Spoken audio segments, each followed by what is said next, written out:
What is up, guys? Welcome to your third JavaScript tutorial, and as promised, in this tutorial I want to talk to you guys about a huge concept in JavaScript, probably the most important concept that you guys need to learn, and that is the use of variables. So go ahead and try to remember all the way back to like 5th grade algebra class until you first learned about variables. Now, if you can't remember, here's a little refresher. In order to use a variable, or what a variable basically is you take something like the letter X and you set it equal to something else like the word ham. And then when your math teacher wrote something like I love X or X comes from a pig, you understood that this meant I love ham and ham comes from a pig. That is because X and ham were basically the same thing. So that is pretty much what a variable is. It's just a fancy word for a placeholder. A variable is a placeholder, holds the place of something else. And let me go ahead and delete that first of all. So in JavaScript, we use variables a whole bunch, and we use them kind of in the same way, but a little bit different. Now, in order to tell JavaScript that we're going to be working with a variable, we need to write the keyword var. This tells JavaScript, alright, you ready for this? We are about to make a variable. You need to include that. The next thing that you write is the name of your variable. I'm just going to go ahead and name my variable X, but you can name it whatever you want. So after this, you go ahead and write the equal sign. Now, the equal sign is called the assignment operator. Technically, like if you're learning this because you have a JavaScript class and you're trying to refresh on JavaScript, and he says, alright, what's the equal sign called in JavaScript? You need to say it's the assignment operator. But other than that, in these tutorials, I'm just going to say equal sign because, it's a whole lot easier. But anyways, you write var, the name of your variables, the assignment operator or equal sign, and then you write what you want your variable to equal. So go ahead and just write like 23 or something. Write any value in there. And then, of course, like every single statement in JavaScript, we have to end it with a semicolon.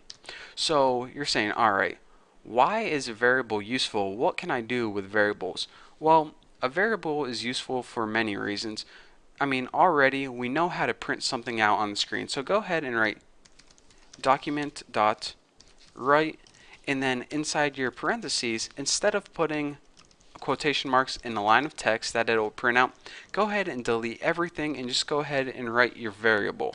And check this out. Go ahead and save this and refresh it and see what we get. 23, just like that. So as you can see that it pretty much, this is what JavaScript is understanding. Alright, you're making a variable called X and you're setting it equal to 23. So now whenever I come across the term X in my program, I know that to substitute it for 23. So if you're saying, alright Bucky, you probably could just wrote 23 in here and it would have printed out just fine. So why go through the trouble of writing X? Well, when you're building computer programs, you don't just have it occur one time. You might have 1,000 different lines of code that include the term X. So you can either type out the word, or excuse me, the number 23 each time, or you can just go ahead up here, change it one time, and it's automatically going to change in all of your code for you. So anyways, it's going to save you a bunch of time, and it's also useful for different reasons that I don't want to talk about right now, or else it would just confuse you. But anyways, that is what a variable is, how to make it, and how it's useful. Another thing I want to mention is, go ahead and delete this, is I said you can name your variable anything you want, but I kind of lied, just a little bit. The first thing I want to mention is this. Variables are case sensitive, and I mean that in, if we go ahead and try to type a capital X up here and refresh it and see what happens, we get nothing on our screen. That's because a lowercase x is different than an uppercase x. The variable named Bucky, or excuse me, let me type that. The variable named Bucky is different than this, B-U-C-K-Y.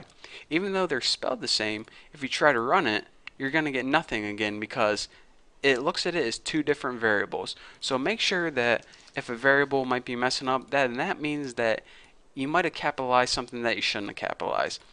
Another thing I want to mention is you just can't, use any symbols and letters you want.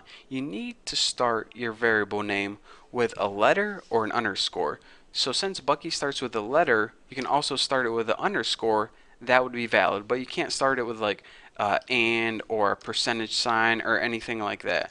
It needs to start with an underscore or a letter. Another thing is that the other characters in your variable name must be letters, numbers, or underscores. For example, you can't have like Bucky percent dollar sign two at sign. That variable doesn't make sense at all. Basically, just use letters, numbers, and underscores, and you'll be fine.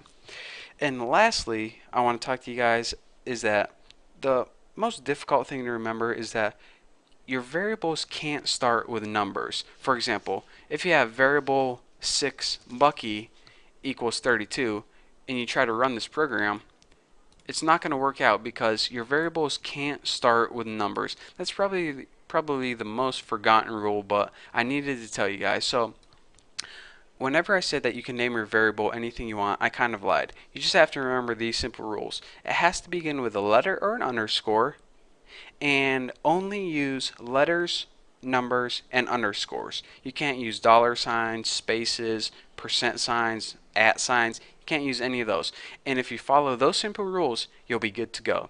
So now that we understand what a basic variable is and how it's useful in computer programming, we can go on and move to our next tutorial. And in the next tutorial, I'm going to be teaching you guys about the different types of variables, and trust me, it's going to be extremely useful. So anyways, thank you guys for watching. Don't forget to subscribe, and I'll see you in the next video.